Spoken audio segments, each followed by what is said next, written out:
Hi everyone. Before we get started, please make sure you like and subscribe to the channel.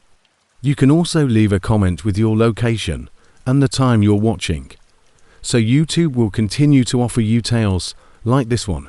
Growing up in Baton Rouge, I always believed that New Orleans was the place to go to get wild, and college confirmed my suspicions. Every memory I have of LSU in early 2000s features Bourbon Street in the background. At the time of the disaster, I was employed as a mechanical engineer at a chemical plant outside of the city, and my wife, Sarah, and I had recently purchased our first. Unlike the craziness of my 20s, life had fallen into a pleasant rhythm of weekend barbecues and Suns games at this house in Metairie, one of those raised shotgun-style homes with high ceilings and small hallways. The reunion weekend began innocently enough, with 6 of when the rest of us had softened and traded beer pong stories for mortgage rates. Colin looked exactly the same as Tommy, who had gone on to become a lawyer in Houston. Brad, who was a member of our fraternity and sold medical equipment, and the rest of us from the old crew decided to get together for Just Fest 2019. At 10 in the morning, he had an energy drink in his hand, a tribal tattoo coming out from his collar, and bleached points in his hair. He continued to work as a bartender at the same apartment building close to university. That first night we hit Frenchman Street hard. Colin was in his element, buying rounds of shots no one asked for, and attempting to flirt with women half-heartedly. The same dingy bar was still talking about the legendary Raegers from 2003 as if they had happened yesterday. The thing about Colin was that he never knew when to stop.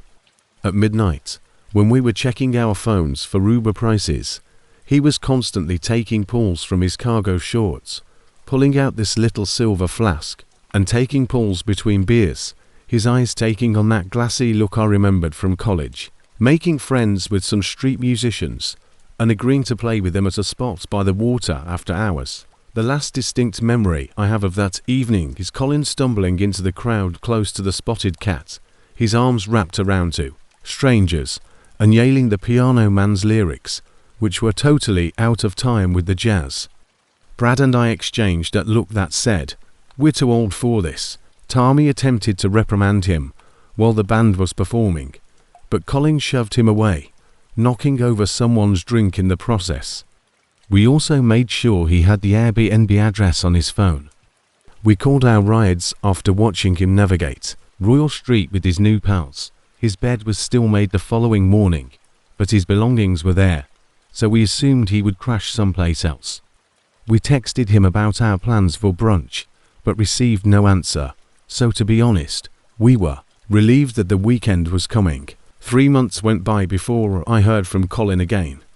It was a Tuesday in August, one of those sultry Louisiana days when the air conditioner couldn't handle the heat. Sarah was visiting her sister in Dallas, and I was eating leftovers. It was more fun without watching a 40-year-old who still acted like a 19-year-old. Jambalaya just out of the Tupperware when my phone rang. The area code was local, but the number wasn't saved. The text simply read, "I know what you did in New Orleans," followed by, "You all left, want to die." Then 5 more quickly followed, each more insane than the last, discussing plots about how we had deceived him and how we had struck a deal with them. I attempted to call the number, but it went straight to voicemail. The voice was unmistakably Colin's, but it sounded desperate.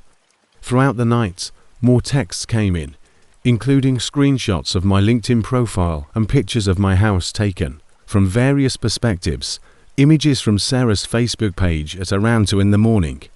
I saw someone strolling around my neighborhood in a shaky film that panned up to the light in my bedroom window. The next few days were a blur of paranoia. I filed a police report, but they said there wasn't much they could do without an explicit threat. I tried contacting Tommy and Brad, but they said they couldn't do anything until my chest tightened.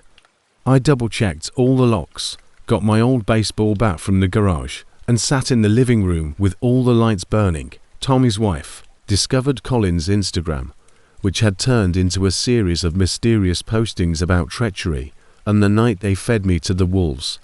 After Tommy had been receiving similar messages, all of the photos were timestamped from that weekend in New Orleans, but they were all warped and altered with strange filters that indicated in one video he was in what appeared to be a basement somewhere, screaming that we had drugged him, sold him to collectors, and that he had fled, but that they were still after him. Then, on Thursday night, Sarah was, thank God, I'm still in Dallas. I'd been working late to catch up, after dealing with the installation of security cameras for half the week.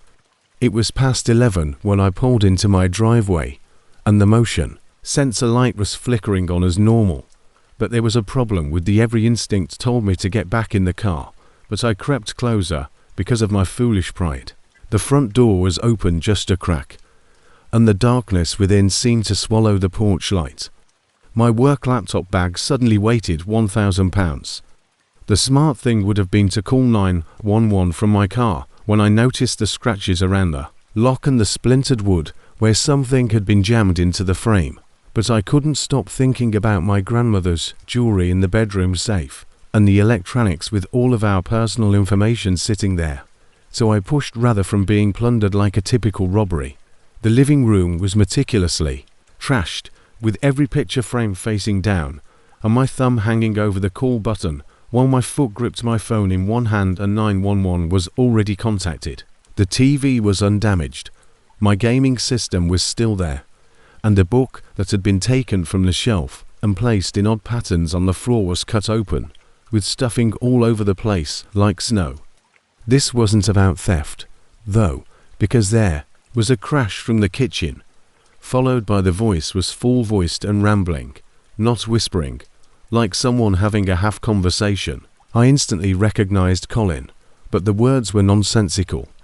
They had to do with finding the tracker, reversing the harvest, and how we had marked him for collection. He was lighted by the refrigerator light as I slipped across the dining room and peered around the corner. He had lost maybe £30, and his clothing were hanging off him like rags. His hair was completely shaved, exposing scabs, and his scalp was scratched, and he had a hunting knife with a serrated edge in his right hand. He must have sensed me, because he whirled around, his eyes wild and distracted. But this is what made my skin crawl. He grinned, not in anger. There you are, Mitchell, he said, stepping over the mess of broken eggs and spilled milk. I've been waiting. You need to tell me where you hid it, the thing you took from me that night. I know you have it. They told me you have it. He said this with a threatening, sincere smile, as if we were old friends meeting at a bar. The knife swayed in his grasp, catching the light, and he took another step forward while maintaining that awfully friendly smile. My thumb pressed the call button just as Colin lunged away from me, knocking the phone out of my hand as it skittered across the floor. A moment before, I grabbed his wrist with both hands and tried to control the knife as he pressed down with startling strength. His breath was sour and medicinal, and the operator's voice was small and far away. We crashed into the dining room table, sending chairs flying. He screamed and spat, but I recall everything that happened to me in the chamber beneath Bourbon Street, with the men in suits, as you all watched. His free hand clawed at my face, finding my cheek with fingernails, and I realized I was losing this battle. I rolled hard to the left, sending us both crashing into the china cabinet. Glass shattered around us, my grandmother's plates exploding like porcelain grenades, and the shard caught Colin across the forehead. I was saved by pure adrenaline. I drove my knee up into his stomach, and he wheezed, loosening his grip just enough. We struck the refrigerator, scattering photos and hard magnets, and the knife clattered away into the darkness beneath the stove. Blood immediately poured into his eyes, and he staggered back, wiping at his face, giving me just enough time to rush toward the kitchen. However, he was faster than someone who was so malnourished should have been tackling me from behind. The 911 call had gone through when I heard the sirens approaching, and Colin heard them too, his entire body tensing up. You called them, you phoned them. Don't you realize they're collectors, not police, and they've been observing since New Orleans? You just signed your own death warrant, he said. grabbing my shoulders and shaking me like a kid. He let go of me and swam for the knife. As I frantically fished beneath the stove, I snatched Sarah's cast iron skillet from the drying rack and brought it down on his reaching arm. I heard a crack, and he screamed and rolled away, clutching his wrist to his chest as red and blue light streamed through the windows, and Colin was wedged between me. "I'm trying to save you," he muttered, his voice shaking, as the back door, tears mixed with the blood on his face. "We opened something that night when you left me behind. I saw what follows people home. It's been feeding on me for months, and it now knows where you live." The cops were at the door yelling orders, and Colin gave me one last glance. For a brief moment, his eyes were clear, scared, and perfectly sane. "Check your shadows, Mitchell, and count them." After that, he charged the officers as they came in, yelling uncontrollably. 3 officers grabbed him and forced him into handcuffs as he thrashed and bit. The outcome was rather unimpressive. Colin was accused of breaking and entering assault and terroristic threatening during his psychological evaluation. They discovered synthetic cannabinoids, research chemicals, and enormous amounts of methamphetamines in his system. It turns out that, after we left him that night in New Orleans, he had gone on a 3-day binge with some local dealers and ended up in a 9th Ward trap house where they gave him doses of unknown substances. Since living in abandoned houses and believing we were involved in some sort of organ harvesting scheme, he had been crazy. They sent him to a Pyville facility for treatment, and I haven't heard from him since Sarah and I moved to the North Shore and had a security system installed. To forget, but occasionally, when I'm the last person awake, I catch myself doing what he said, counting shadows. Up until now, the number has always been accurate, so I'm sitting here at 3 in the morning.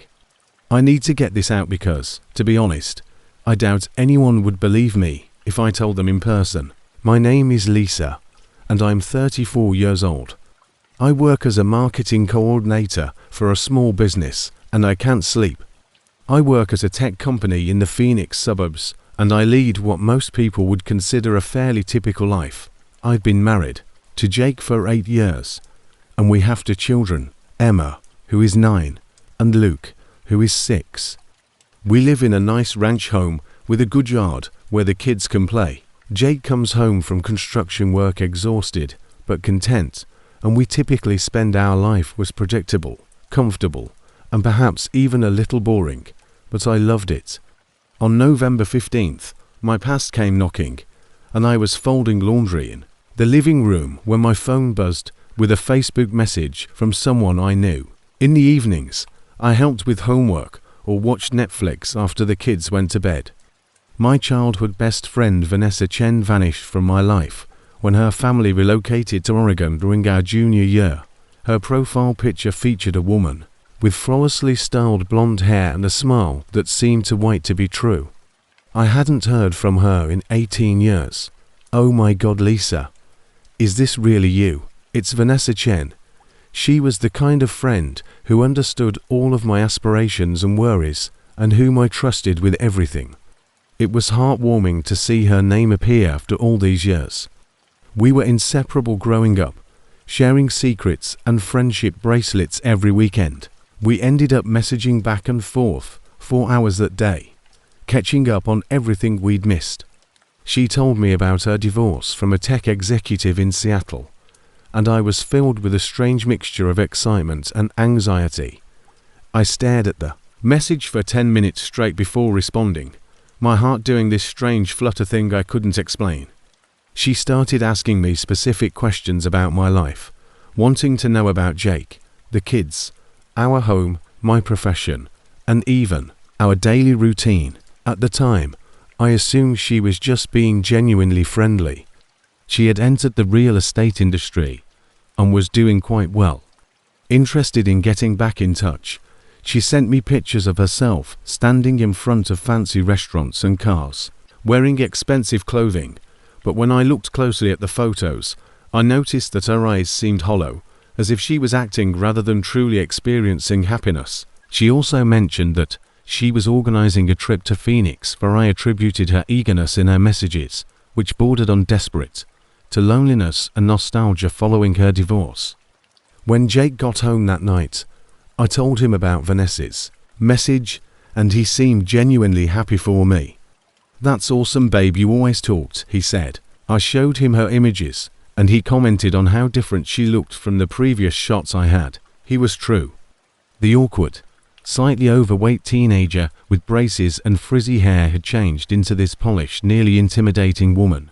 But people do change, and when she came to town, I thought it would be nice to have a proper reunion, so I invited her to stay with us for the weekend. Jake was supportive and even offered to take the kids to his parents' house so we could spend some time together. I was moved by how, now that I think back on it, I wish I had been more aware of how Vanessa's inquiries about him had become more detailed as our chat progressed. The week before her arrival, Vanessa began sending calls instead of simply messaging, having lengthy discussions that lasted into the evening, and asking questions like, does Jake still work late? Or is he handy?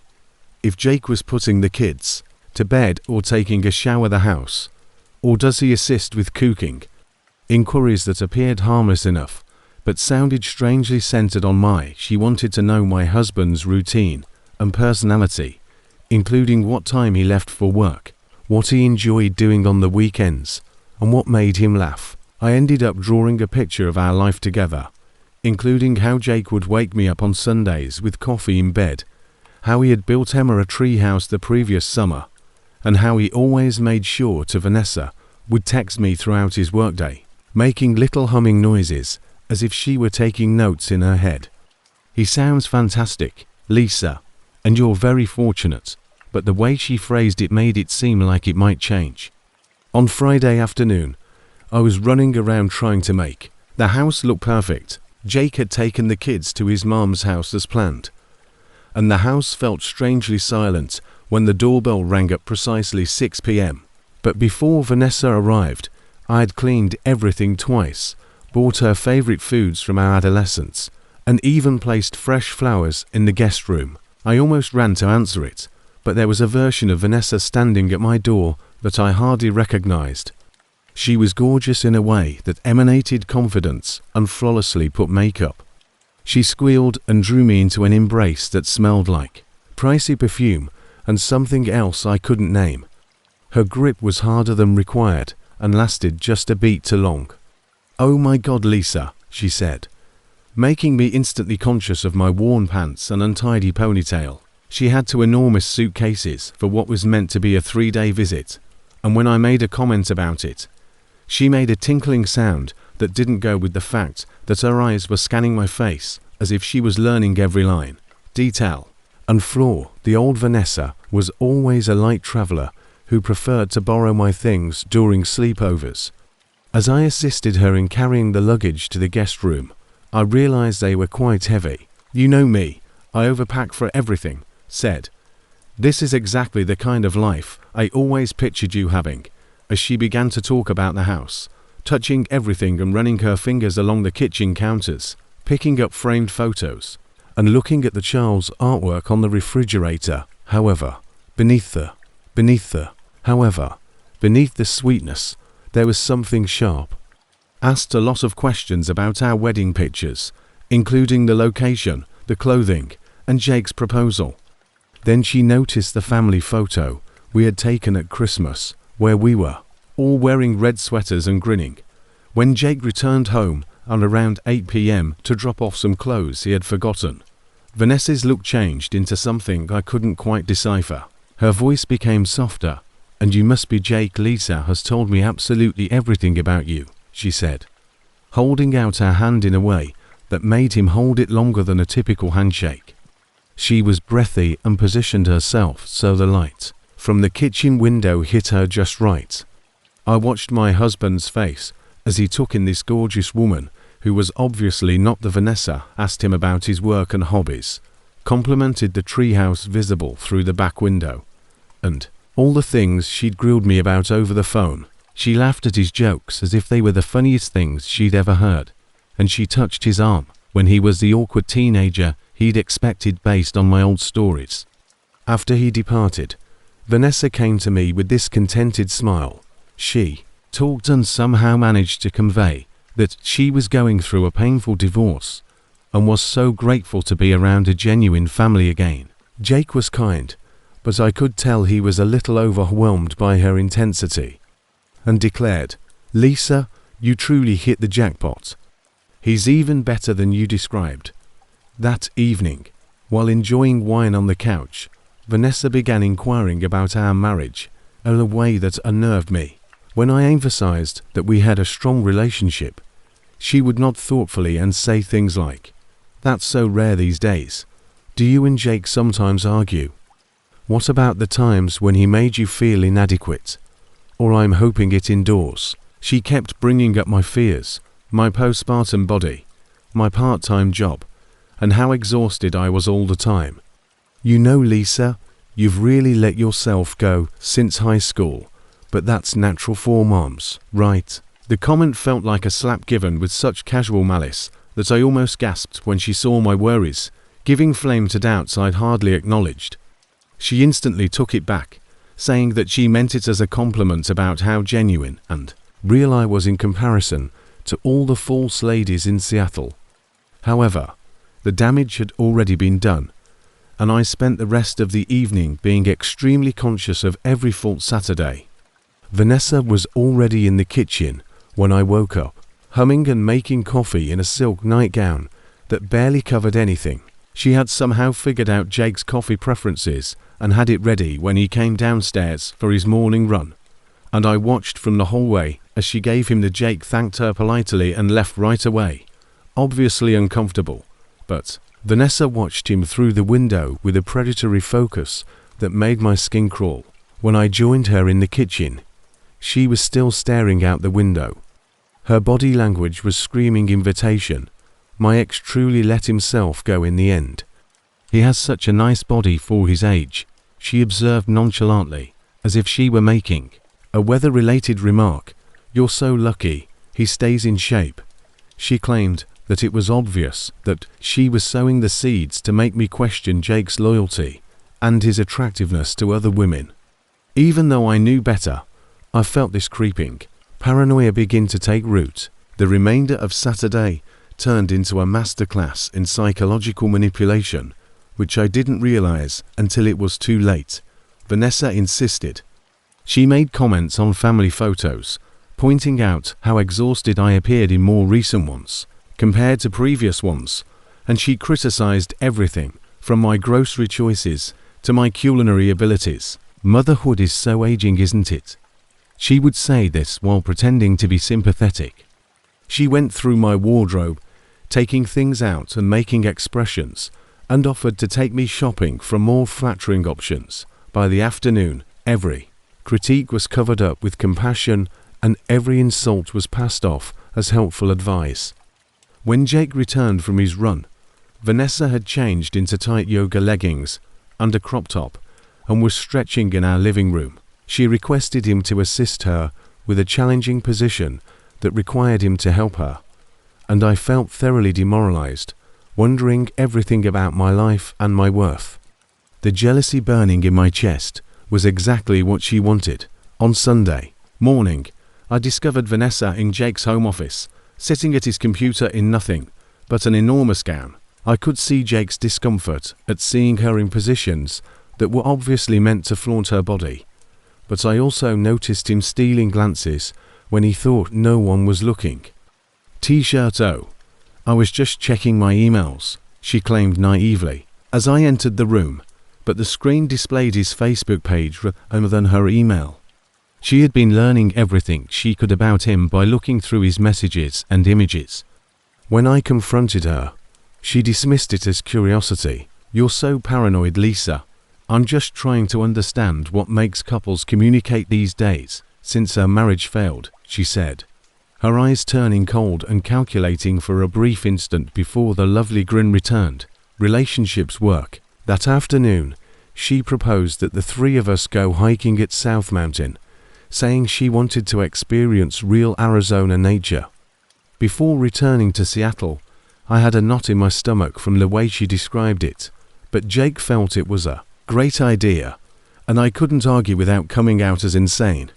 The trail Vanessa picked was one I had never been on, and was allegedly suggested by someone at her hotel. It was more remote than the family-friendly trails we usually follow, winding up rocky terrain with steep drop-offs on one side. She had done her homework and chosen a route that would isolate us from other hikers. As we ascended higher, Vanessa continued to stand between Jake and me, touching his arm to indicate views, requesting his assistance over boulders, which she was obviously capable of handling on her own.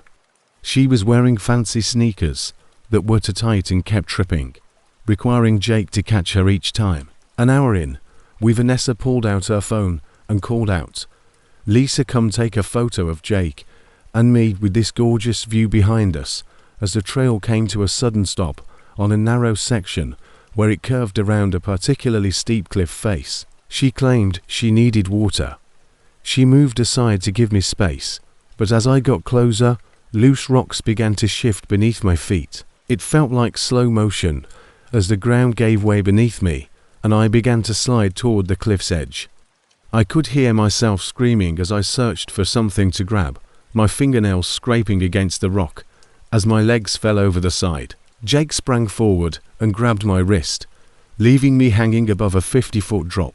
The fear was so great that I could feel his grip slipping from my sweaty palm and see the sharp rocks below, ready to shatter every bone in my body. But what? Vanessa's face in those pivotal moments is what disturbs me the most. Instead of running to help or yelling in terror, as you might anticipate, she was watching with a composed, almost disappointed expression, as if she had been hoping for a different conclusion. It wasn't until Jake started, when I yelled for her to phone 911. She suddenly acted like the terrified friend. Jake pulled me back up, scraping my whole body against the cliff wall, and I briefly met her eye. Her expression was one of unadulterated malice. The revelation that my childhood best friend had just attempted to kill me hit me harder than the fear of nearly dying. The journey back down was bizarre, and Vanessa kept fussing over me, acting like the worried friend, asking if I needed anything. She had planned this. She was rewriting the story in real time, making it seem like my near-death experience was just normal Lisa being accident-prone, while also giving Jake medical attention and explaining to him how clumsy I'd always been as a kid. Jake was shaken, but focused on getting me home safely, so he didn't notice the subtle ways she was undermining my version of events. The rocks were really loose there, she would explain, because Lisa has always been a little unsteady on her feet. I'm just glad she wasn't hurt worse by the time we got her the car.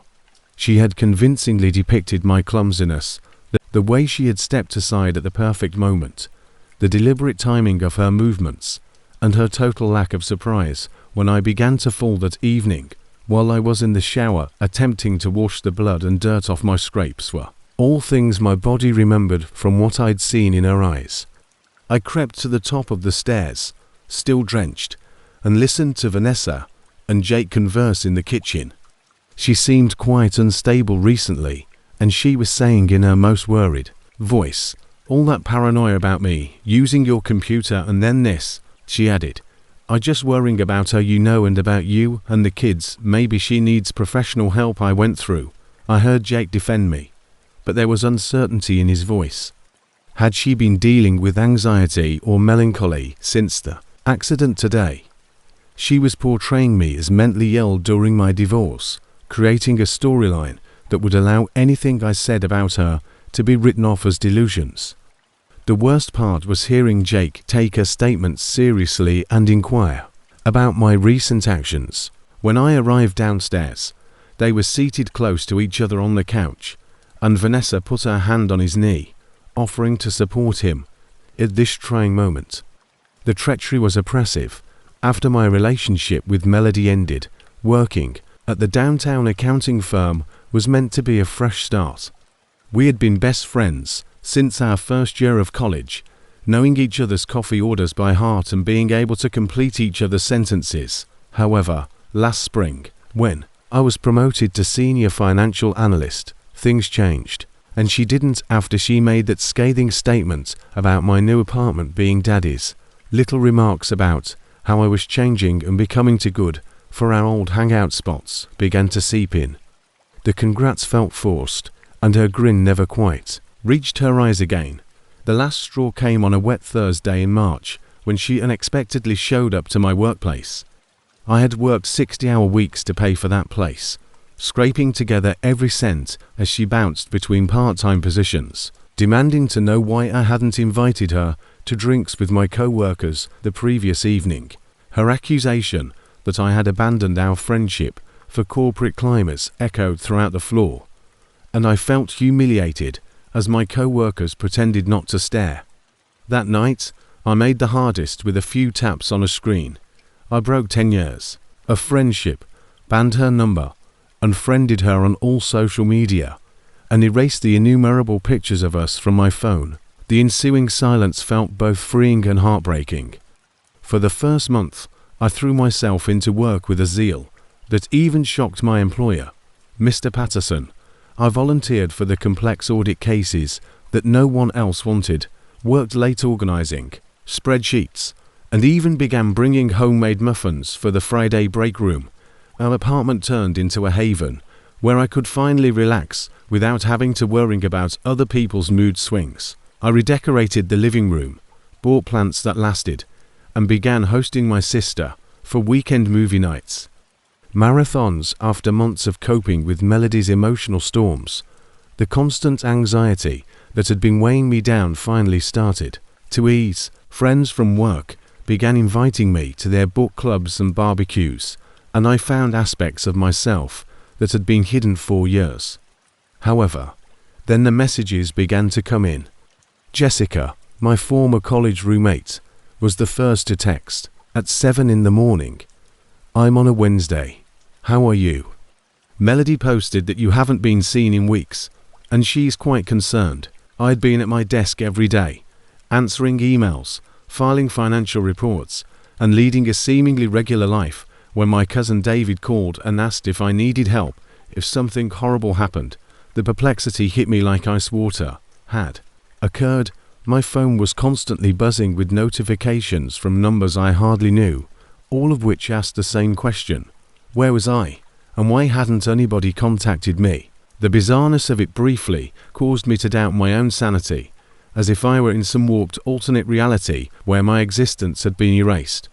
I used my lunch break to conduct a mad dash of research, setting up fictitious social media profiles to see what Melody had been posting. What I discovered made me lose all appetite. She had constructed a complex story about our previous conversation, in which I had allegedly appeared aloof and distressed. Her posts portrayed me as someone descending into despair and discussing going missing and starting over somewhere new. Worried friends crowded the comments area, with offers to assist in the search, and sent old pictures of me with the words, "Please come home safely." The most terrifying thing was how sincere her concern seemed in every comment response, thanking people for their prayers and promising to keep everyone informed on the search efforts. She had even shared a picture of my empty desk at work, saying she had gone to check on me and discovered I had left everything behind. At first, the paranoia slowly crept in. I ducked into a corner deli near my apartment and watched through the window as a man in a baseball cap hovered near me. Then, like a freight train, it struck me on my way home that evening. Every person who looked at me on the subway felt like a potential searcher, someone who might recognize my face from Melody's missing. The hallway that had previously been cozy and welcome suddenly stretched out in front of me like a gauntlet Mrs. Chen from Forby gave me. It felt like a lifetime before I finally plucked up the courage to approach my front door, and my hands trembled as I fumbled with my keys. The most unsettling information yet was revealed to me on Saturday morning. She gave me the weirdest look as she passed by, her eyes lingering on my face with an expression I couldn't quite place. Was it recognition, suspicion? The familiar weight of my apartment door closing behind me had never felt more important. I was preparing breakfast when Covert called. His normally upbeat accent changed to one that was cautious and inquisitive. "Listen, honey, I had someone here yesterday who wanted to know how you were doing." A pretty blonde girl said she was your friend and was concerned because she hadn't seen you in weeks. He paused, and I could hear him. She was crying and shuffled papers in the background. It seemed like she was checking your apartment to make sure you were okay. I had heard a story about you giving her a spare key. My coffee mug fell out of my hands and broke against the kitchen tiles. The confrontation couldn't wait another second, so I called Melody from my office phone on Monday morning, knowing that she would answer a number she didn't recognize. Melody had never had a key to my place, and the fact that she had come looking for one while I was at work sent waves of violation through my entire body. When she first picked up, her voice was sickeningly sweet, but as soon as I spoke, the conversation's temperature dropped by 20. "Oh my God, where have you been? Everyone has been so worried." Her performance was perfect, complete with fake relief and what sounded like real tears. When I accused her of lying, she changed the tone of the entire missing person fake to something I had never heard before: cold calculation. "I don't know what you're talking about. People are worried because you vanished without saying anything. Perhaps you should examine your own actions instead of accusing me of caring for you." The gaslighting was so seamless and well practiced that for a terrifying minute, I questioned whether I had truly lost touch with reality, but the proof was there in plain sight on all social media platforms. Screenshots didn't lie even. She claimed to have only been contacting mutual friends because she was truly concerned, but I could hear her typing frantically in the background as she attempted to remove posts in real time during our conversation. The typing ceased when I brought up my landlord, and the silence between us lingered like a taut wire. Ready to the call fell silent, leaving me looking at my phone in the oddly quiet office. When she eventually began again, her voice had lowered to barely above a whisper. "Perhaps you truly vanished because you were always paranoid." The building felt empty around me, with only the hum of fluorescent lights and the distant sound of traffic from the street below. The following days went by in a fog of hypervigilance that left me completely worn out.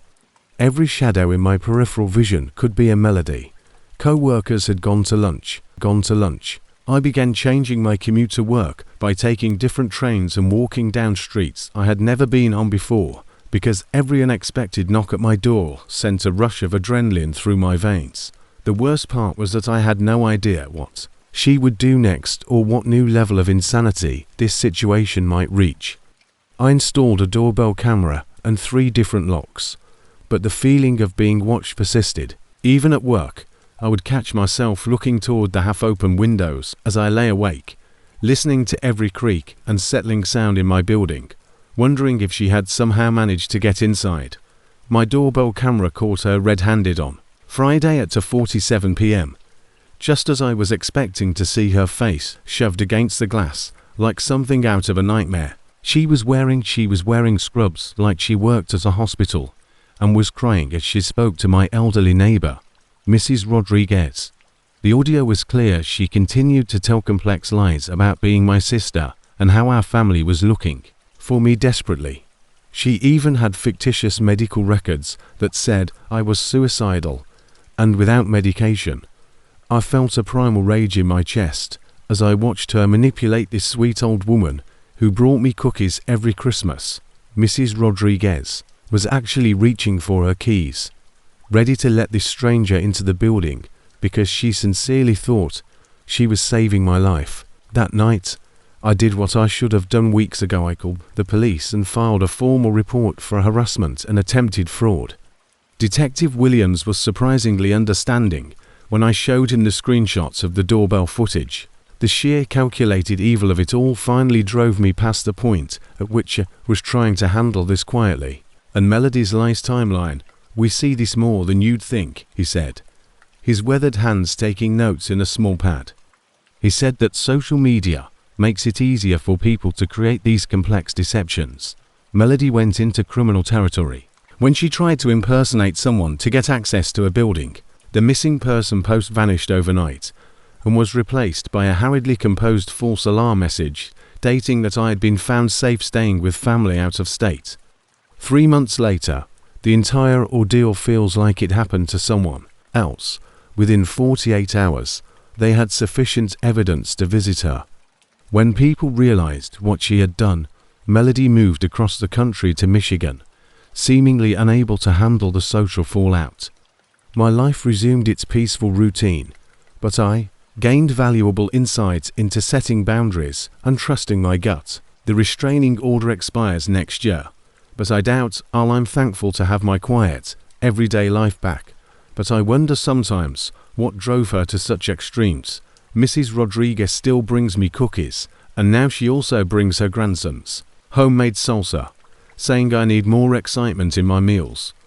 If only she knew how much I appreciate that. I'm 28 years old, working as an insurance adjuster in Denver, Colorado, and I felt that the worst of my life was over because I had a stable apartment of my own. For the first time in years, life felt normal. However, normal can suddenly break down when you least expect it. And for me, that happened on a rainy Tuesday, February 2023, when my phone buzzed with a text from a great woman named Rebecca. She made me laugh until my sides hurt. The message was straightforward. We need to chat tonight. You know where I felt my chest tighten, because I knew precisely who it was and what it was about the history I'd buried so deep that I occasionally convinced Kevin Hartley and I had been together since 3rd grade. We rode bikes till street lights came on, traded comic books, and got in trouble for the same dumb antics. For me, it never happened. It was clawing its way back to the surface. Kevin was the wild one who was always pushing limits and daring me to do things I knew I shouldn't. By high school, we were virtually brothers, and everyone knew that if you saw one of us, the other was not far after. He had this contagious energy that made you feel invincible, as if nothing bad could ever happen to you. The summer before senior year, we spent every day at the old quarry outside of town cliff jumping and acting like we controlled the world. Kevin would always go higher, jump farther, and take more risks. Live a little Andrew. I should have realized that reckless streak would finally catch up to us on August 15, 2015, while flashing that crooked grin that led us both into more trouble than I care to remember. That date is etched in my memory like a brand that we had been drinking at the quarry. We were celebrating alone because Kevin had finally received his acceptance letter to community college. As the sun was setting, the water was painted a stunning orange gold hue, and we felt unstoppable. Kevin continued to talk about this girl he wanted to ask out and made all these ambitious plans for his senior year. But then he received this. I told him he was crazy since we had had too much to drink. But Kevin simply smiled and began climbing. "Come on, Andy," he cried down at me. "Don't be such a brat." His plan was to leap from the highest place we had never tried before, a rocky ledge about 60 feet up that locals called Devil's Perch. Chicken, so I followed him up, my heart pounding. With every step, when we reached the top, Kevin was standing right at the edge, arms spread wide like he was about to fly. "Kevin, honestly, let's just go." We noticed an elderly man, possibly in his 40s, floating face down about 20 feet from where we usually landed. I screamed, "Back down," but he wasn't listening. He was squinting through the fading light, staring at something in the water below. The man was obviously dead, and had been for some time a homeless vagrant who had fallen in drink the night, but Kevin's worrying caused him to do something that altered everything. Kevin sobered up instantly, and we both scrambled down the rocks to get a better look. He dove in and attempted to drag the body to shore, saying, "We had to help, we had to call someone."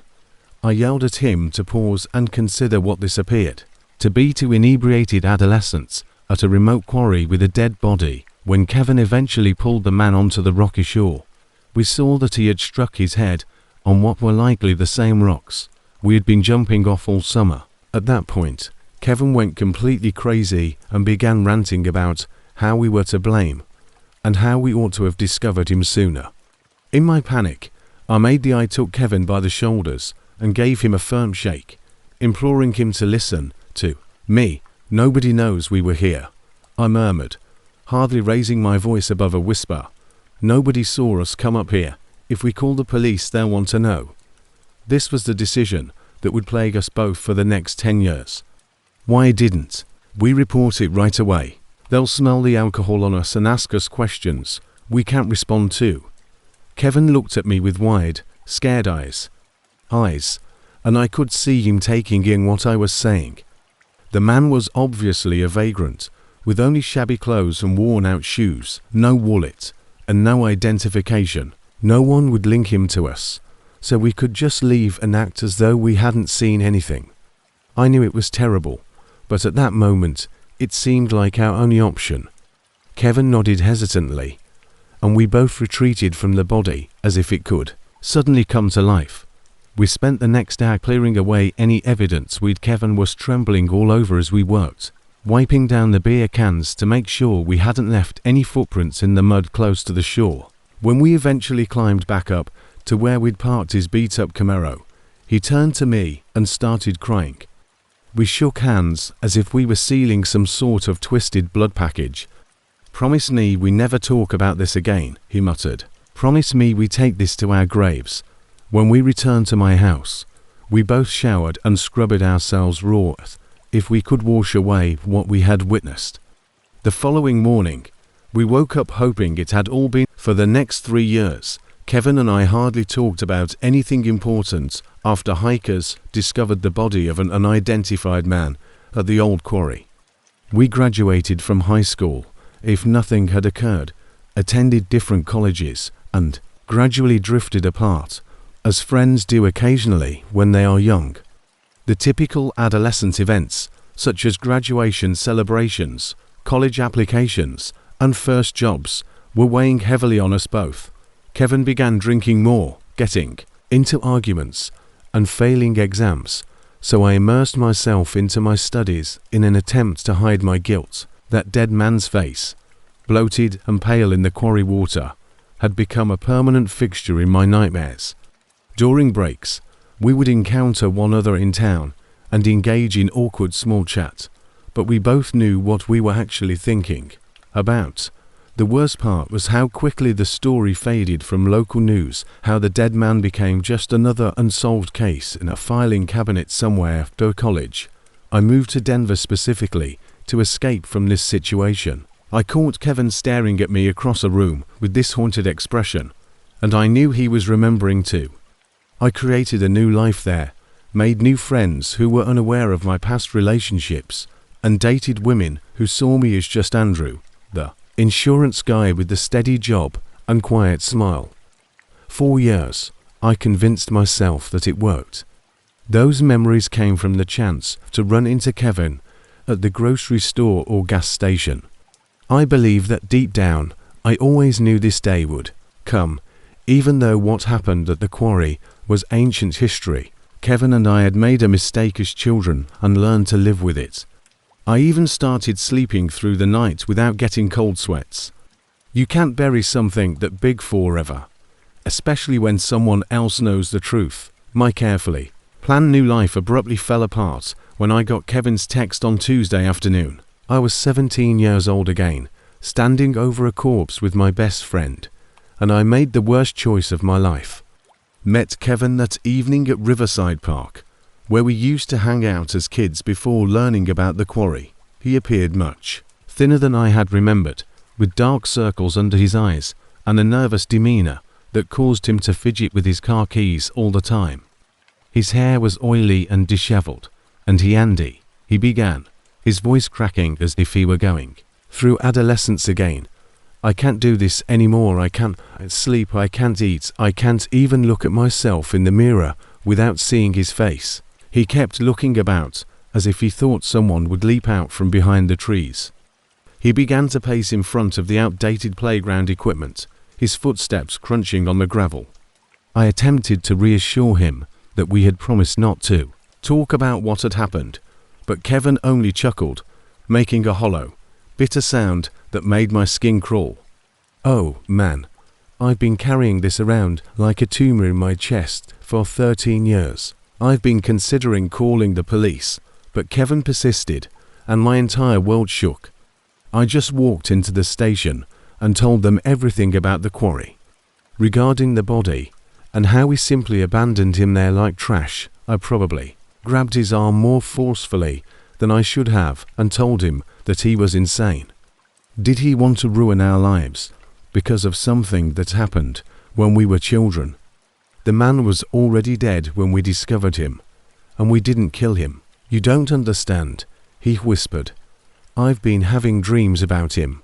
He talks to me and tells me that his name was Robert Mitchell, and that he had a daughter who is still searching for him.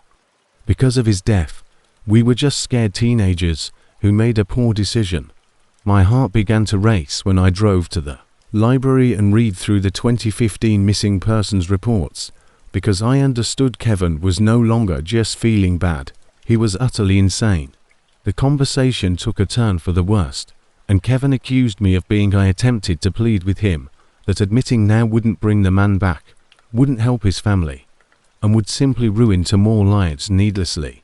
But Kevin wasn't listening anymore. He kept saying, heartless of caring more about my comfortable life than doing the right thing. He finally looked me in the eye and said, I'm giving you 1 week to think about it. If you won't come with me to confess, I'm going alone. He had been ignoring signs and messages about the murdered guy haunting him and demanding justice. That was the last time anyone saw Kevin Hartley alive. He left without saying anything more, leaving me standing in the pitch-black playground, feeling as though I had just been struck by a truck. I called after him, but he had already driven off, his tail lights vanishing into the night. Kevin's sister then called. 5 days after he vanished, I experienced a strange mix of relief and fear. On the one hand, I was relieved that he wouldn't have to reveal our secret, but on the other hand, what if anything had happened to him? I helped his family look for him for 3 weeks, put flyers around town, and even drove back to the quarry to see if he had visited there one last time, because his guilt had finally driven him to do something drastic. However, Kevin had disappeared without a trace, taking our secret with him. 2 months later, I went to his memorial service.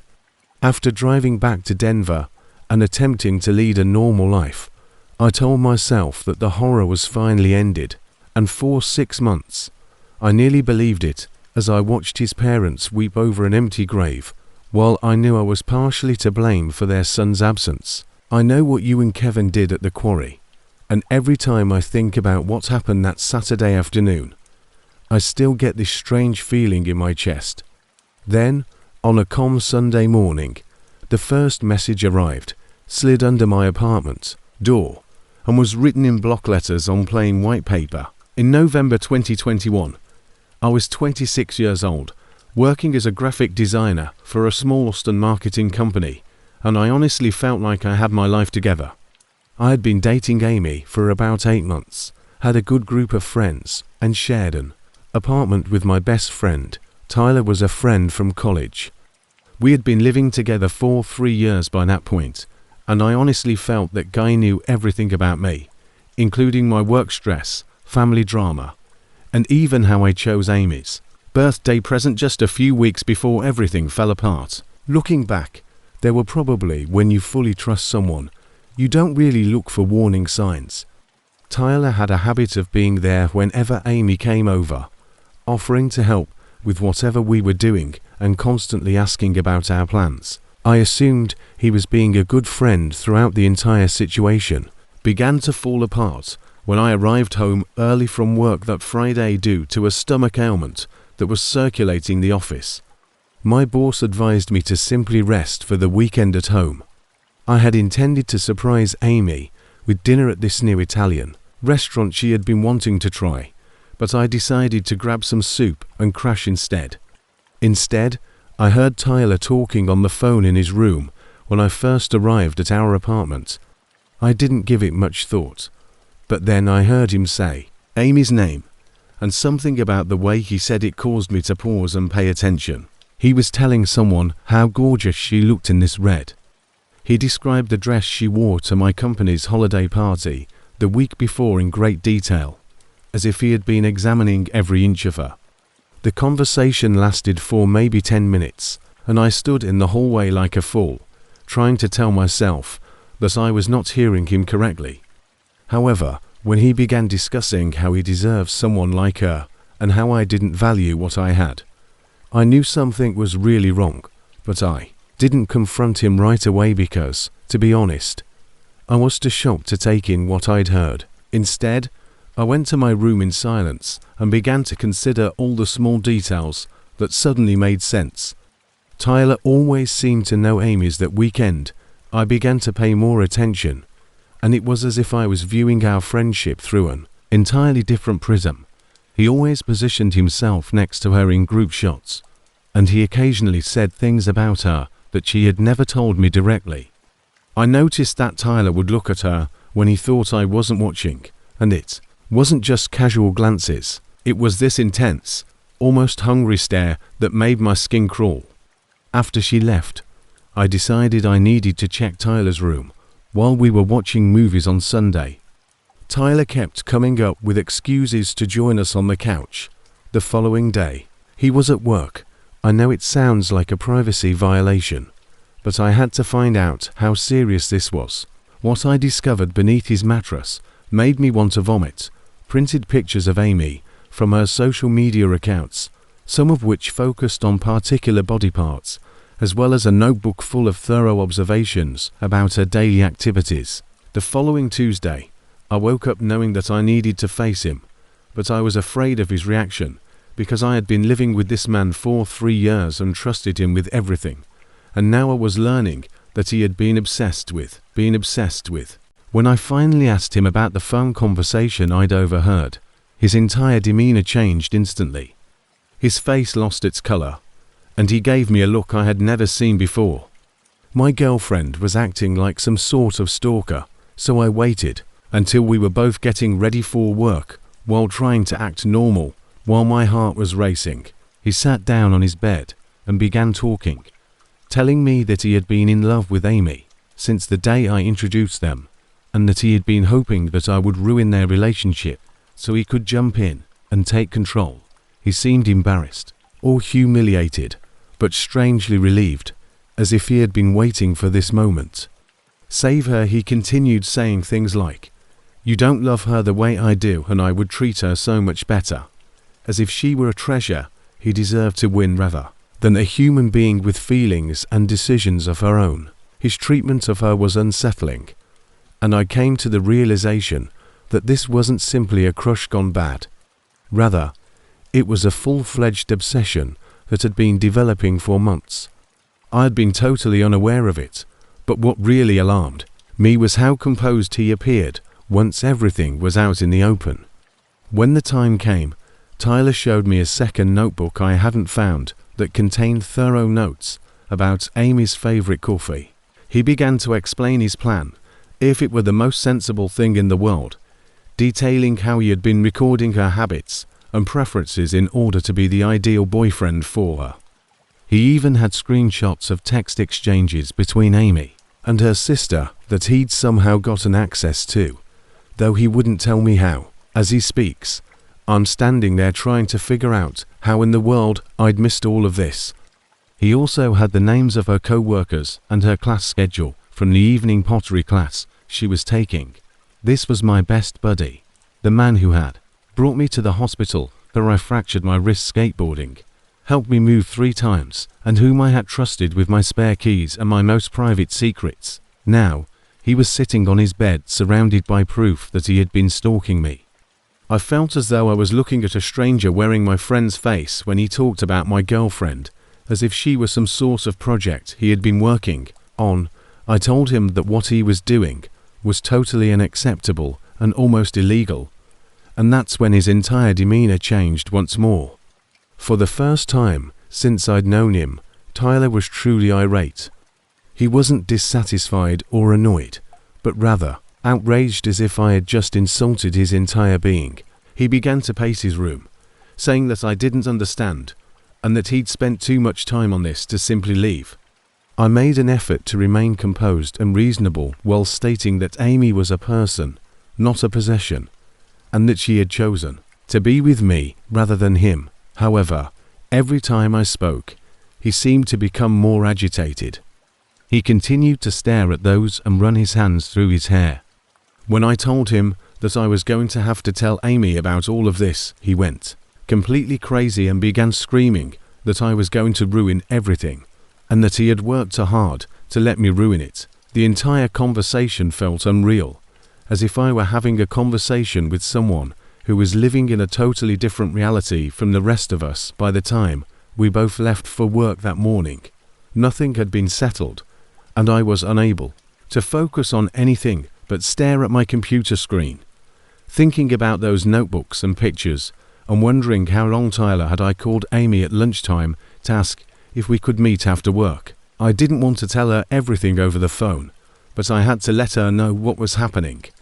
She could tell something wasn't right by the tone of my voice, so I kept asking if I was okay, but I just told her we needed to speak face to face. The afternoon went by, and each time my phone rang, I thought Tyler would answer and apologize or explain something, but he didn't get in touch with me. That evening, when I arrived home, his car wasn't in the parking lot, so I discovered I should have been relieved to see a note on the kitchen counter stating that he had gone to stay at his brother's house for a few days to gather his thoughts. But instead I felt a growing sense of dread, as if we were on the verge of something far more serious than just an awkward roommate situation. I met Amy at our regular coffee date. We'd been going to this little place downtown called Brewers since our second date, and she was already there when I got there, sitting at our favorite table by the window. I knew something serious was wrong the moment she saw my face, so I practiced my response all the way over. But when I actually began talking, and as I described the pictures, the notebooks, and the phone conversation I had overheard, Amy's expression changed from bewildered to horrified. When I told her about the text messages she had exchanged with her sister, she went pale and questioned how that could have happened. It turned out that a few weeks prior, at a group dinner, Tyler had asked to use her phone for his battery died, and she had given it to him without hesitation.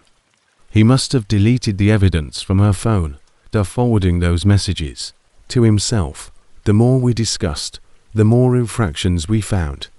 For example, Tyler had entered areas where Amy was supposed to be, inserted himself into conversations he shouldn't have had, and, based on what he had discovered from tracking her social media, Amy was afraid, which made me feel even worse. We agreed that she should stay at her sister's house for a few days until we figured out how to handle the situation, and I promised to change the locks on my apartment right away. She kept asking me if I thought Tyler would try to get in touch with her directly, and to be honest, I didn't know what to expect anymore. That night, I hardly slept, bouncing at every noise in the hallway, wondering if Tyler would return to get more of his belongings, or try to talk me out of keeping his secret. Wednesday and Thursday went by without him getting in touch, and I began to hope that perhaps he had realized how bad his behavior was, and when Amy texted me on Friday afternoon that she was going to the campus bookstore to get some supplies for her pottery class, and that's when everything went haywire. I was in the middle of a client meeting when my phone began ringing with calls. I should have known it wouldn't be that easy. When I eventually left the meeting 20 minutes later, I had 7 missed calls and a text that simply read, "Tyler's here, help." Amy's number kept calling, but I was unable to answer because I was presenting a logo design to this significant customer that we had been trying to land for months. The university bookstore was only 10 minutes from my office, but it felt like the longest journey of my life, and I kept thinking about the worst. I grabbed my keys and hurried to my car, calling her back as I went, but she wasn't responding.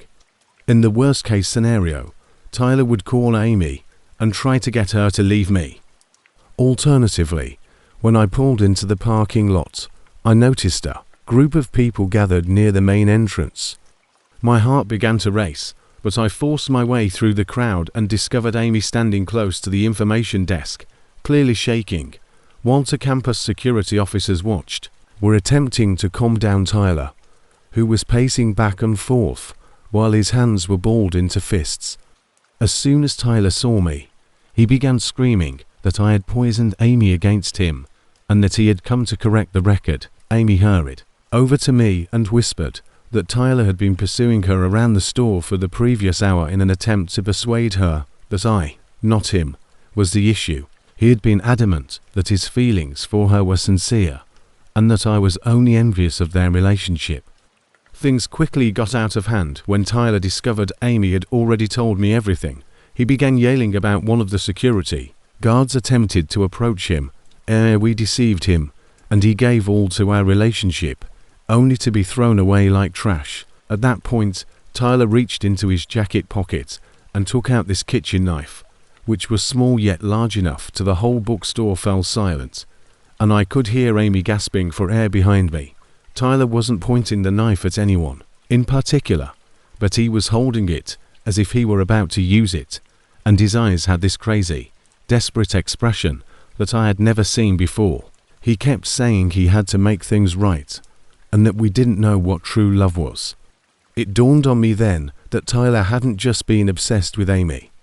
He had created a whole imaginary relationship in his mind where she was his, and our relationship was just a barrier he had to overcome. For those few awful minutes, I honestly believed my closest buddy was going to harm someone, maybe himself, due to a delusion. The security officers were attempting to calm him down, but Tyler was only focusing on Amy and me as if we were the only people in the room who mattered. What transpired next still seems like a fog, but I recall an elderly security guard with graying hair speaking to Tyler in a calm, steady voice. He repeatedly told Tyler that everyone could see he was in pain and the other guard had silently radioed for backup, and I could hear sirens approaching from a distance. Tyler seemed to realize that no one wanted to harm him, and that the best thing he could do was put the knife down so they could all work this out together. Tyler began to get more frantically. He waved the knife around and demanded that Amy tell him she felt something for him. When she didn't answer, Tyler's face crumpled like a little child who had been told there was no Santa Claus. He began to cry while continuing to hold the knife, repeatedly saying that he had ruined everything, and that no one understood. When the cops eventually arrived, Tyler glanced at the knife in his hand. The elder security guard continued to slink closer, explaining that sometimes our emotions become confusing and overwhelming, and that it didn't make Tyler a horrible person, just someone who needed help. When the police realized Tyler wasn't really trying to hurt anyone, they were surprisingly gentle with him. He cuffed himself as if he was having some sort of mental breakdown, but one of the officers dropped his hand as if he was seeing it for the first time and fell to his knees in the middle of the bookstore. As they awaited the paramedics, they continued to speak with him, inquiring about his family and whether he had been sleeping or eating regularly. It turned out that Tyler had been spending the last few days in his car rather than at his brother's house, as his note claimed, and that he had hardly eaten anything since our altercation. Amy gave one of the detectives her statement, and I spoke with another, explaining the notebooks, photos, and everything else Tyler had been doing. The detective stated that they would likely charge him with stalking and other offenses because his obsession had essentially taken over his entire life to the point where he was no longer able to function normally, threatening him, but that, considering his mental state, he would probably wind up in a treatment program rather than jail. When they finally took Tyler away in the ambulance, he was scheduled to be assessed at the hospital before anything else. He gave me this look through the back window that was a mix of confusion and apology, as if he's still 3 years later. I can honestly say that I still don't fully understand how my friendship with Tyler ended or how I missed all the warning signs for so long. Amy and I are engaged and are getting married next summer, and we've both had therapy to help us process the whole situation. After spending 6 months in a mental health facility, Tyler returned to his hometown of Ohio to live with his parents. A year ago, he sent me a genuine handwritten letter of apology in which he accepted full responsibility for everything and disclosed that he had been diagnosed with an obsessive disorder of some sort. I never wrote back, and I doubt I ever will, but I kept the letter because he said he understood why I couldn't forgive him, that he didn't expect a response, and that he wanted me to know he was getting help and would never contact either of us again. The Tyler who grabbed a knife in that bookshop and harassed my fiancée wasn't really the same person I'd known for years. While mental illness doesn't justify his actions, it does explain how someone I fully trusted could turn into my therapist. Says it's not a good way to look about it, but sometimes I wonder if there were signals I should have noticed sooner. The main thing is that Amy and I made it through together, and we're both stronger now because of what we survived. You know how sometimes you make a choice that seems totally innocuous at the time, but it ends up altering your entire life. That happened to me when I was 13, and I'm still coping with the fallout 7 years later. It all began when I was in the 8th grade at Portland, Oregon's Lincoln Middle School, which was already difficult for me because we had just relocated there from California. I was the typical awkward middle schooler with uncooperative braces, frizzy hair, and a desperate urge to fit in. Both of my parents were working long hours trying to. I was the kind of child who truly felt terrible for anyone who seemed lonely or excluded, which is probably why I noticed Nathan. As a result, I spent most afternoons by myself, either in the library or exploring the neighborhood with my headphones on. First of all, Nathan was a shy, pale child who sat by himself in the cafeteria's far corner most of the time, frequently drawing in an old notebook while everyone else talked and laughed. He had a mop of dark brown hair that fell out all the time. His eyes were this odd shade of grey, almost silver, and he wore the same black hoodie almost every day as if it were armor. Most kids either ignored him entirely or made jokes about the strange art kid every now and then, but there was something about the way he looked at everything that drew my attention. Looking back, that should have been my first warning sign, but at 13, I just thought he seemed lonely and misunderstood. He had this quality that made you feel like he was seeing way more than he should. I would catch him staring at me, and occasionally at everyone else, as if he was learning facts that the rest of us didn't even know. The day we spoke on a soggy Wednesday in early October.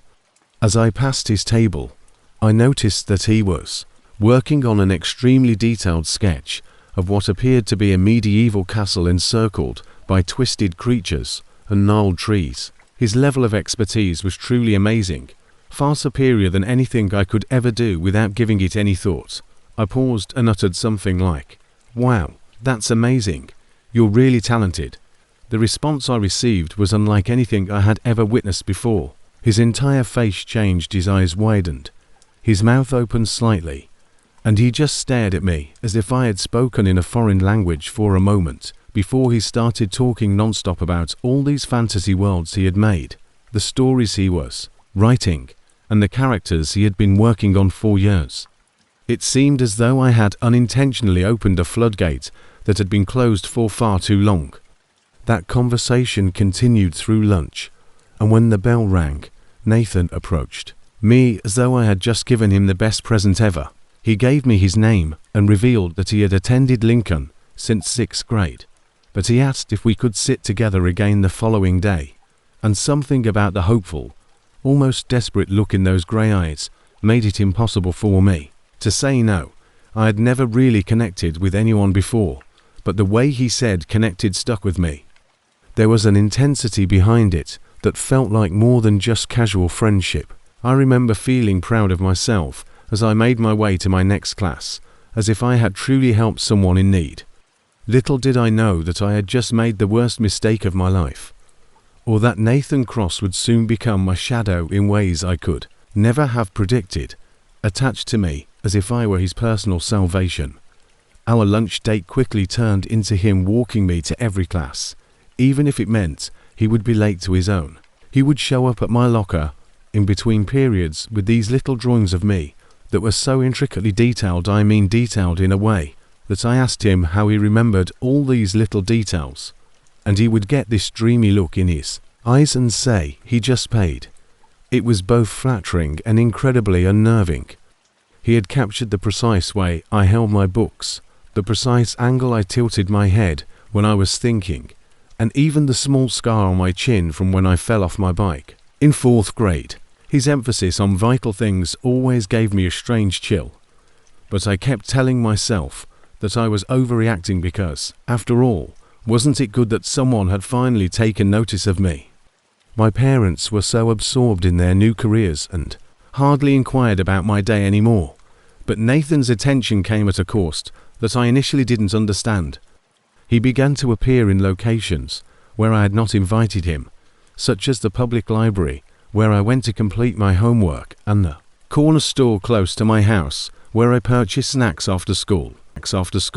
Even at the little park 3 blocks from my house, where I went for my evening walks with our family dog, he would always act shocked to see me, as if it were a wonderful coincidence that we kept running into each other. "Megan," he said with a big, sincere smile that made me feel bad for being suspicious, "what are the chances?" When I told him this, his attitude briefly changed to one of nearly anger before returning to his typical eager friendliness. Portland is not a tiny city, and these weren't the places where kids from our school typically congregated. He smiled and added, the possessiveness began to creep in around the middle of December. Nathan enjoyed exploring the neighborhood, especially places where he might run into me. If I spoke to other children in class or even just smiled at someone in the hallway, he would get this look on his face as if I had personally betrayed him. He never said anything outright, but I once sat with a group of girls from my English class at lunch instead of our usual table, and Nathan spent the entire time staring at us from across the cafeteria without eating or drawing anything. He would then go silent for the remainder of the day, giving me these hurt puppy dog eyes that made me feel awful. Observing with a look that was equal parts angry and hurt, he subsequently claimed he had no idea what I was talking about before, launching into a lengthy diatribe about how uncommon it was to find someone who really understood you and how most people would just. I couldn't quite explain why, but the way he looked at me when he said it felt like a warning. Things became even stranger when he began to learn details about my life that I had never told him. He was aware that my mom had been working late every Wednesday due to a significant project at her marketing company. When I asked my dad how he knew all this information, he told me that he had been discussing possibly getting a promotion that would require more travel. He even knew that my older sister Claire had broken up with her boyfriend the previous weekend, which had happened at our house, and that I had undoubtedly not told anyone at school about it. Discreet little smile, and claimed that he was simply good at spotting things, or that I must have mentioned it and forgotten, but I knew I hadn't. When I realized that he somehow had access to details about my personal family life, I began to doubt our friendship in general. The breaking point came in January, immediately after winter break, when I had spent the 2 weeks off visiting my grandparents in Arizona with my family. Nathan was following me home and listening to my phone calls, and the possibilities that were going through my mind were making me paranoid. But I couldn't get rid of the feeling that he knew a lot more about me than any typical friend should. When I returned to school, Nathan showed me this intricate drawing of a desert landscape that resembled the view from my grandparents' backyard, down to the precise placement of the cacti and the ancient wooden fence that ran along their property line. I had been looking forward to some time away from Nathan's constant presence. When I confronted him about it, his entire demeanor shifted for the first time since I'd known him that friendly facade. He couldn't have known what the location looked like unless he had visited or seen pictures. My mouth really dropped open when I saw it, slipped all the way down, and I noticed something cold and cunning below. He told me that it was a coincidence, that it looked like a place I had been, but his voice was different, flat, and almost menacing. He said that he had been inspired to draw desert scenes while I was away. That night, I finally told my parents about Nathan and how uncomfortable he was making me feel, and the way he gazed at me made my skin crawl. My mom listened with an increasing look of worrying, and my dad got that protective look he always had when he believed that someone might be disturbing his daughters. So they called the school the following day to discuss the matter with the guidance counselor. However, Nathan somehow learned about the meeting before it even took place. The following morning, he cornered me by my locker, and his eyes had a desperate, almost untamed, look that I had never seen before. He pleaded with me to quit our relationship, stating that he had never had a true friend before, and that losing me would destroy him. His words seemed menacing, and I was actually afraid of him for the first time. He continued to talk about how unique he was. The word lingered between us like a promise and a threat all at once. Fortunately, my parents carried out their plan. Our connection was that most people wouldn't comprehend what we had, and that he would do anything to safeguard our friendship. I assumed that would be the end of it, especially after my dad received the promotion he had been hoping for, and we moved to Seattle the summer before high school. But the school took the matter seriously enough to keep Nathan away from me for the remainder of the year. They moved his lunch period and made sure we didn't have any classes together. In high school, I made normal friends, dated normal guys, and gradually began to forget the intensity of Nathan's grey eyes and the way he'd made me feel. I remember feeling a great sense of relief as we drove away from Portland, as if I was finally getting away from something that had been suffocating me for months. For 4 years, I led a completely normal adolescent life, and Nathan Cross was only a strange recollection from middle school that I hardly ever gave much thought to. However, the thing about people like Nathan is that they don't simply forget and move on like regular people do. 3 months ago, I started receiving friend requests on social media from accounts that looked phony. They had generic profiles and no mutual friends, but they somehow knew personal information about me that only someone who had been following me for a long time would know. The messages began soon after, and while they weren't particularly threatening, they were intimate enough to make my skin crawl. Introduction: someone was aware of my work at the downtown graphic design firm, my Capitol Hill apartment, the coffee shop I frequented every morning before work, and the fact that I had recently rescued a rescue cat named and had a minor tattoo behind my ear from the previous year. Pixel. Although the messages were usually from different accounts, there was something about the writing style that I remembered from last week that sounded familiar. It was very formal, extremely perceptive, and had an undercurrent of possessiveness. Everything culminated in the most horrifying way imaginable. I was eating lunch at my regular location, close to the office, when I noticed Nathan Cross, who was 7 years older, but still clearly the same person, seated at a table across the restaurant from where I usually sat.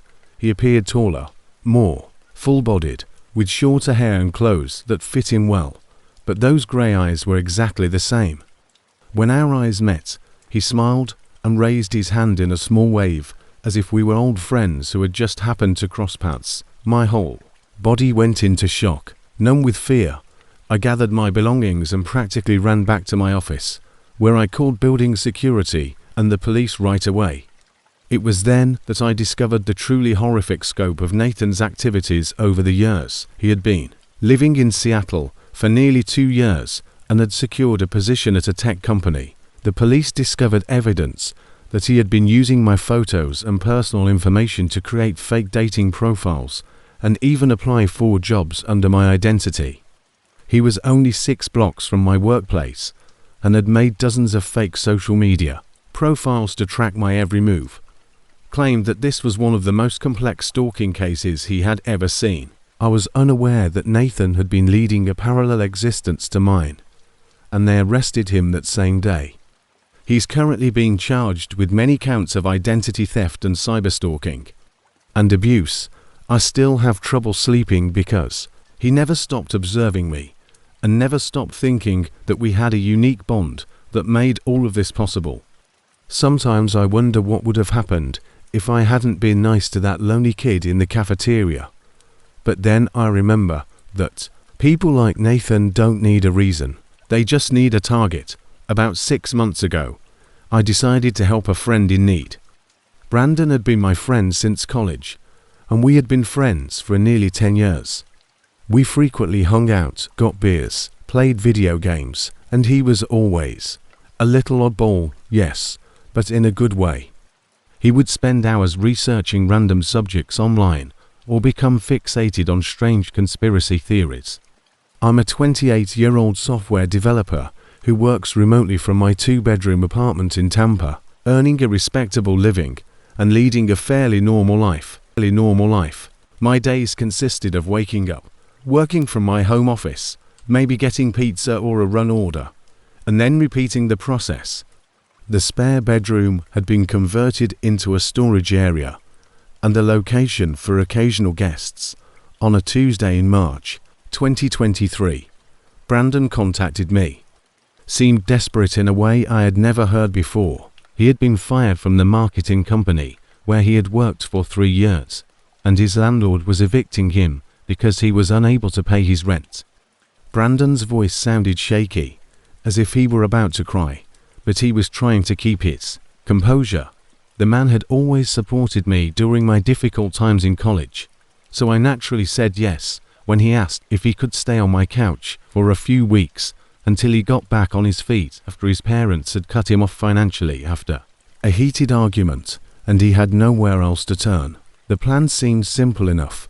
He would look for a job during the day while I worked, and we would hang out in the evenings like old times. I cleared out some space in my living room, bought an air mattress, and told him he could move in that Friday. If job hunting took longer than anticipated, it might take a month. The first week went exactly as I had anticipated. Brandon was thankful, respectful, and actually quite good company. He would get up early, take a shower, and spend the majority of the day on his laptop, applying for jobs or speaking with recruiters over the phone. And once he found something stable, he would move out. What could go wrong? After I finished work, we watched Netflix together, just like in our college dorm days. He seemed driven and upbeat about his prospects, showing me job listings he had applied to, and discussing interviews. He kept the living room clean, did his own dishes, and even prepared dinner for the two of us a few times. Having someone around made the apartment feel less lonely, and it was good to have a friend to unwind with after long days of coding. Brandon even assisted me in fixing some tech issues I'd been putting off, so I actually began to think this arrangement might work out better than I'd hoped. I truly enjoyed having Brandon around for the first 7 days after I set up my smart TV and managed my cable. However, in week 2, I began to see little behavioral changes in him, which I dismissed at the time as stress from his joblessness. He would stay up late, much later than usual. I would frequently go to bed at midnight and still be awake, sitting on the couch and browsing through his phone with such intense intensity. Other times, I would wake up at 2 or 3 in the morning. I had to use the restroom and discover him still standing in the same spot, staring at his screen in the dark. When I asked him what he was doing, he would pretend that he was networking, online or researching opportunities, but his responses seemed evasive and prepared. He also began asking strange questions about my work schedule, such as exactly what I initially believed, that he was merely being considerate by avoiding disturbing me during important work hours, but he later started to position himself close to my home office door during my video meetings, and I would catch glimpses of him standing motionless in the hallway. When I brought it up, Brandon's job search seemed to have completely stalled by the 3rd week, but he never seemed concerned about it again. Instead of spending his days applying for jobs, he would wander around my apartment with this inquisitive exploratory attitude. He would laugh it off and claim he was just waiting to use the restroom, but the bathroom was in the opposite direction. I once caught him going through my mail on the kitchen counter, holding up each envelope, and he would act as though he was mapping out every corner. I would come out of my office for lunch and find him in my bedroom, saying he was looking for the vacuum cleaner, even though I kept it in the hall closet and he knew that. He was meticulously going over the return addresses. When I asked him what he was doing, he replied that he was just organizing it for me, but the mail was already perfectly organized. His explanations from everything got more and more detailed, as if he was compensating for something. The way he would pause for a brief period of time was excessive. The most disturbing thing was that he had begun answering basic questions during work calls, despite the fact that my door was closed and he shouldn't have been able to hear me. The fourth week brought a new level of odd behavior that I would never have experienced before. Brandon started moving minor items around my apartment, not in a useful way, but in ways that didn't make sense. I would find my coffee mugs on other shelves, my books rearranged by height rather than subject, and my toiletries changed around for no apparent reason. And when I questioned him about it, he would have this perplexed look and claim that he hadn't touched anything, even though I had actually seen him do it an hour before. He also began having these heated phone calls in low voices, always with his back to me, and the conversations would last 4 hours as he walked to the far end of the room. But I never heard him bring up job interviews or possible employers. Instead, I would hear tidbits about tracking, maintaining position, and gathering information. What was most unsettling was realizing that he had somehow managed to get hold of my apartment building's master key schedule, since he was aware of the precise times that the maintenance crew visited, even though I had never informed him, and I hardly knew this myself. The tipping point was in week 5 when I found out that Brandon had been methodically going through my personal belongings while I discovered fingerprint smudges on my laptop screen, which I always kept closed when not in use, and my desk drawers had been searched even though they contained nothing valuable. My folder of important documents had been completely reorganized, and a number of items were missing, including there were searches for my full name, my employer, and even some of my family members that I had never made when I looked through my browser history. That evening, I heard him on the phone once more, and this time I put my ear to my bedroom door to listen. He was giving someone, other person on the other end, seemed to be asking specific questions about my daily routine, including when I usually ordered food and which apps I used most frequently. His voice had a clinical, cold tone that I had never heard before, as if he were filing a report rather than engaging in conversation. After that phone call, I knew I had to face the situation head-on. The following morning, I waited until Brandon finished his shower and sat him down at my kitchen table, telling him straight out that his few weeks had lasted for more than a month, and I needed him to begin making firm plans to leave. His response was very different from anything I had ever seen from him before. His whole manner changed from that of a grateful, friendly guest to someone entirely different. His eyes went flat and expressionless, and he just stared at me. He didn't blink for what seemed like an eternity, and when he did speak, his voice was measured and monotone, not at all like his often enthusiastic manner. He stated that he wasn't ready to go yet, and that he needed more time to finish evaluating the issue. Those exact words. He finished his assessment as if I were a case study, rather than a friend. When I asked him what it meant, he simply reiterated that he needed more time, and that it wouldn't be best for anyone to move out at this time. The talk may have lasted 10 minutes, seemed like hours, and I left feeling even more perplexed and uneasy than before.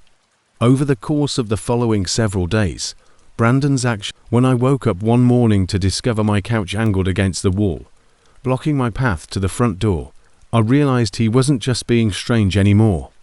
He was actively attempting to regulate my movement within my own apartment. The situation escalated to a point where terrible conclusion on a Friday night in early May. After I'd had enough, I returned home after a rare workday to discover Brandon had somehow entered my bedroom and was sitting on my bed, looking through my personal photo albums. He had images of me when I asked him what he was doing. He calmly explained that he was creating profiles of the significant others in my life. His tone was so informal that I told him this was the most normal thing in the world. My friends, family, and my ex-girlfriend were all spread out in front of him if he was studying them for an exam, when he realized that this had gotten too far and that I wanted him gone by the end of the weekend. His mask came off entirely.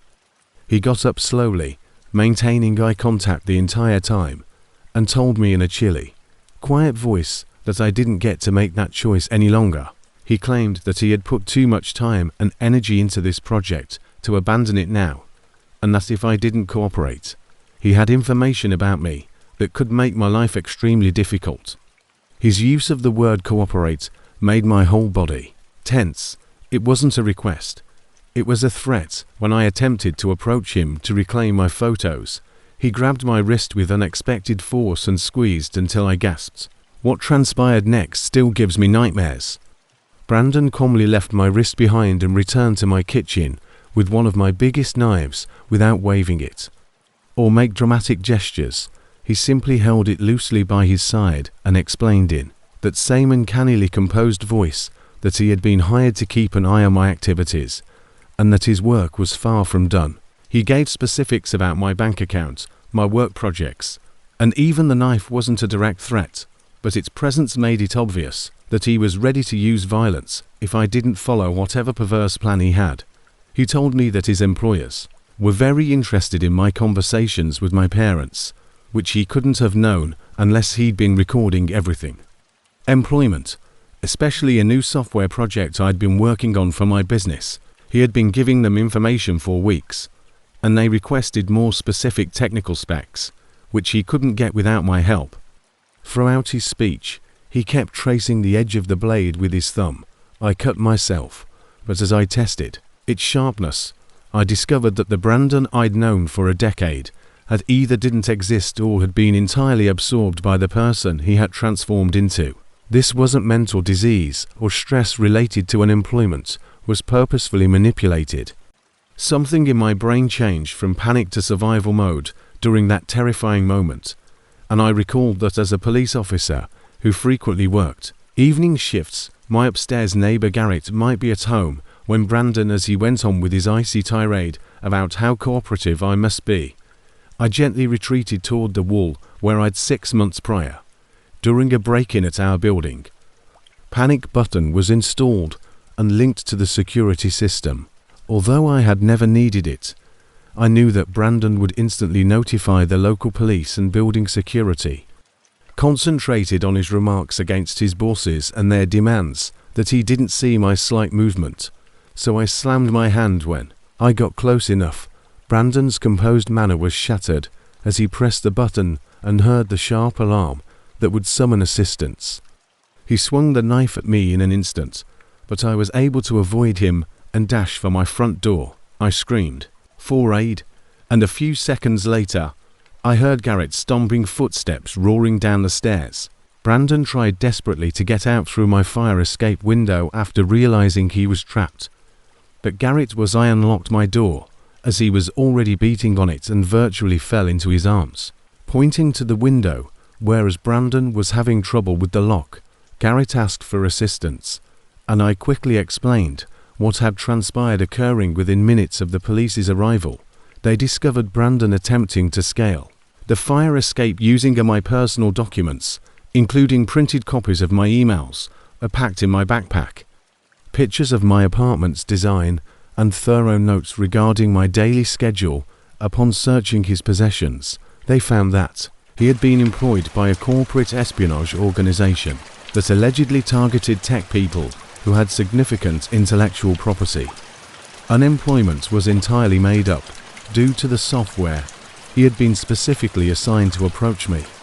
The cops discovered evidence that he had been recording our discussions and taking pictures of he would even install monitoring software on my devices and monitor my computer screen, been preparing to remain indefinitely until he gained access to my work files and stole all of the technical details. From the start, Brandon was accused of acting like a distraught friend in need of assistance, with attempted assault, larceny, corporate espionage, and breaking and entering, even though he is currently serving a 3-year term.